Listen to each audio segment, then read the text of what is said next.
Padre Fábio, segunda vez que escrevo uma carta para o programa, não faz muito tempo, escrevi a outra, pois estou vivendo uma fase muito angustiante e gostaria muito de ouvir uma palavra do Senhor, que pudesse me ajudar. Tenho uma família muito unida, nos amamos muito. Tudo que os pais podem ensinar de melhor para os filhos, os meus me ensinaram.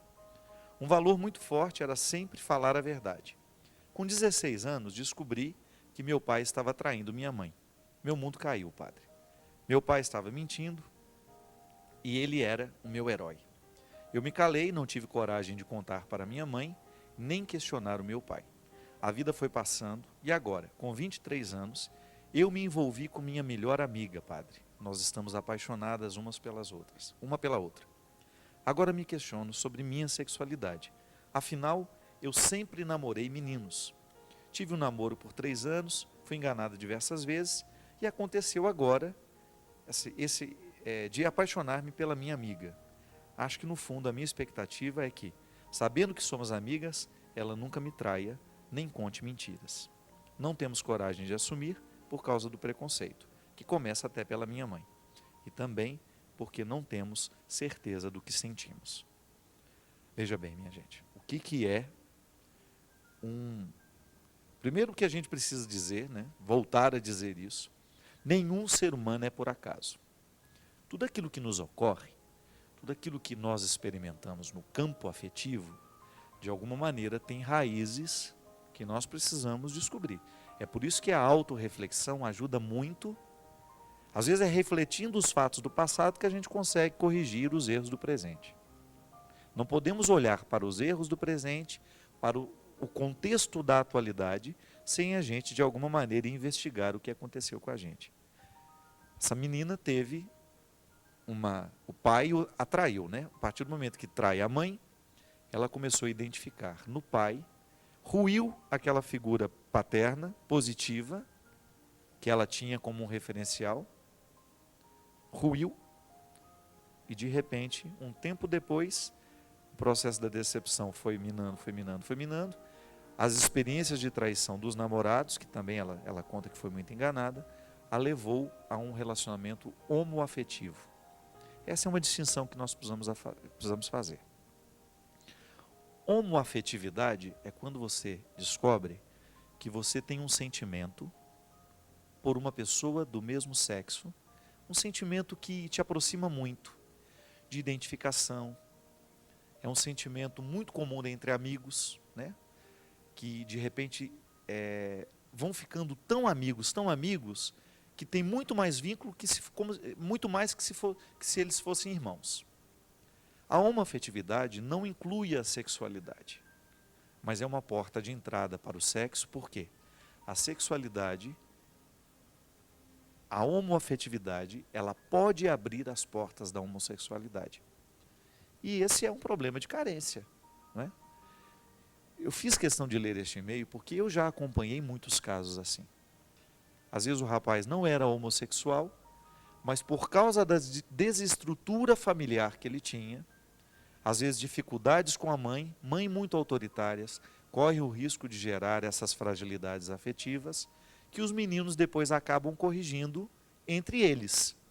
Então, de repente, um menino que não tem voz nem vez dentro de casa, porque a mãe determina demais, ela sufoca afetivamente, ela pode gerar ali uma doença afetiva, digamos assim, um mal-estar afetivo naquele menino, que depois ele vai corrigir nos grupos de amigos.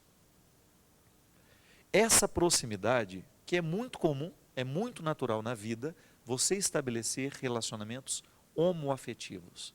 Você, com uma pessoa do mesmo sexo, você tem aquela identificação muito profunda. Mas não é sexo.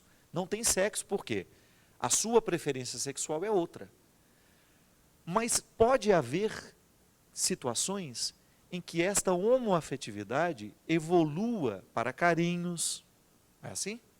Começa a ter intimidades, começa a deitar na mesma cama, e de repente você começa a perceber que você vai se estimulando e você vai abrindo a sua cabeça e depois o sexo homossexual acontece. Porque a homoafetividade não foi trabalhada da melhor maneira. Isso acontece muito, isso é muito comum. Você não precisa se sentir a pior pessoa do mundo. Quando você identifica que você tem este vínculo afetivo com uma outra pessoa do mesmo sexo, o que você precisa é ficar alerta para que isso não encaminhe para uma homossexualidade, que pode ser muito prejudicial, inclusive para a amizade das pessoas. Todo mundo tem relacionamentos maravilhosos de amizades, que duram anos e anos, que você ama profundamente aquela pessoa, que você é capaz de dar a vida por ela, no entanto, sem você desejá-la sexualmente. Não é verdade? Quantos amigos que a gente conhece, homens que são tão amigos que poderiam morar juntos a vida inteira, que seriam capazes de dividir o mesmo espaço, os mesmos sonhos, mas não o sexo. Agora, se há um desequilíbrio na maneira como encaminham essa amizade, é possível que isso possa evoluir para uma espécie de homossexualidade. A homoafetividade, ela é muito comum na adolescência, ela é muito comum nos grupos que são iguais, né? Você já observou que os adolescentes ficam sempre nos mesmos sexos, né? Os meninos, grupos de meninos, as meninas com grupos de meninas, e depois esses grupos começam a se misturar. Mas ali as amizades que foram feitas podem ficar para a vida inteira, porque são pessoas que se amam de verdade. Agora, no seu caso, minha filha, você precisa analisar que você tenha se encaminhado para essa homossexualidade, talvez seja muito mais, até mesmo porque você reconhece que você gosta de homem, que você namorou homens, que você tem desejo de ter uma família, e que você mesma não tem certeza do que agora lhe ocorre. Pode ser que você tenha encontrado nessa moça a cura dessa insegurança que o seu pai lhe colocou no momento em que ele traiu a sua mãe, e que você se sentiu traída também, ou até mesmo quando você olhou para os relacionamentos que você teve e você percebeu que sempre houve infidelidade. Agora, você não pode projetar nessa sua amiga, naquele sentimento bonito e positivo que antes existia, agora essa ilusão de que ela vai ser a pessoa ideal para você dividir a sua sexualidade. Não é? Então, volto a dizer, homoafetividade é uma coisa, homossexualidade é outra. Existem pessoas que já trazem as tendências homossexuais desde criança, desde muito pequenininha, e que depois vão evoluindo, não têm condições de trabalhar essa sexualidade, ou porque não se aceitam, ou porque tem uma dificuldade muito grande de contar para alguém, e acaba criando uma situação de muito sofrimento. E é por isso que eu volto a dizer, sempre gosto de tratar com muito respeito todo e qualquer sofrimento humano. Outro dia um menino no Twitter me perguntou, padre, eu acho que ele era homossexual, né? Ele dizia, o que o senhor tem a dizer a respeito da homofobia que tem sido tão presente na sociedade hoje? E eu disse para ele, meu filho, independente de qual seja a sua opção de vida sexual, eu, como legítimo representante de Jesus aqui, por mais que eu não concorde com o seu jeito de viver e de agir, eu preciso defender a sua dignidade.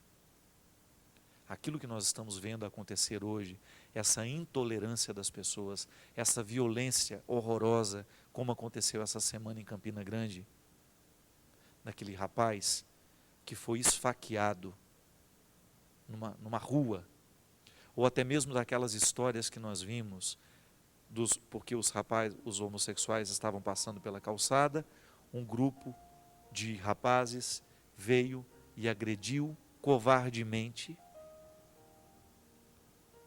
A gente não pode admitir isso. Nós não temos possibilidade de continuar admitindo que os preconceitos gerem esses comportamentos. Uma coisa é você não concordar em nada com a maneira que o outro escolheu de viver. Eu tenho o direito de pensar assim, você também tem o direito. Agora, nós agredirmos fisicamente, ou então usarmos da nossa posição para poder humilhar, para poder falar mal, para poder desumanizar o outro com o nosso discurso, isso nem cristão é. Postura de respeito. Isso eu aprendi muito com o Padre Zezinho, sabe? O Padre Zezinho é um grande pregador da igreja, todos nós o conhecemos. E desde quando eu comecei a ler os textos do Padre Zezinho, eu identificava nele um profundo respeito pela humanidade. Isso é muito nobre. A gente ser capaz, olha, eu olho para o crime, para o prisioneiro, para o criminoso, para o homem, para um assassino, e eu consigo ter por ele um olhar de respeito. Isso é muito nobre. O coração tem que estar muito em Deus para a gente ser capaz de fazer isso, minha gente. Você olhar para uma prostituta que está ali e você respeitá-la como ser humano. Você não fazer nenhum comentário, nenhuma piada, absolutamente nada que possa ferir ainda mais o coração ferido que aquela mulher traz dentro do coração, no peito. Agora, agir para tentar ajudar, mobilizar-se para que o outro tenha a possibilidade de mudar de vida, tudo isso é saudável. Agora, agredir, fazer piadas, criar violência, não. Em nenhum momento nós podemos permitir que essa atitude cresça no nosso meio. Volto a dizer, nos escritos do Padre Zezinho, eu aprendi que como padre, antes de qualquer coisa, eu preciso ter uma postura respeitosa pelo ser humano. É aquela velha questão que é muito difícil ser compreendida. Você não admite o pecado, mas você acolhe o pecador.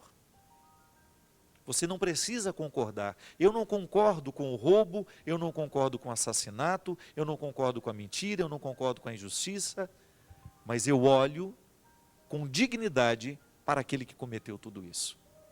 Porque somente a partir do olhar que o faz recordar que ele tem dignidade, é que ele pode encontrar dentro dele forças para poder modificar o comportamento.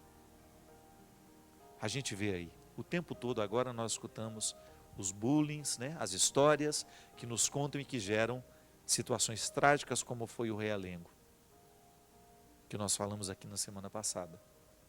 Aquele menino foi vítima de preconceito, de piadas, foi minando dentro dele. E é inadmissível nós pensarmos que nós, com a nossa postura cristã, homens e mulheres que vivem a dinâmica da Páscoa, possam querer fazer isso com as outras pessoas. Então, se você tem uma situação dessa na sua casa, se está do seu lado, a melhor coisa que você pode fazer é amar. Porque quando você ama, você ganha a confiança do outro. Você ganha a confiança. E ao ganhar a confiança, você tem a possibilidade de, com ele, tentar construir uma solução para isso. Então, minha filha, o que eu lhe recomendo? Que você faça uma leitura da sua história e que você encontre aí onde é que os seus afetos ficaram desordenados.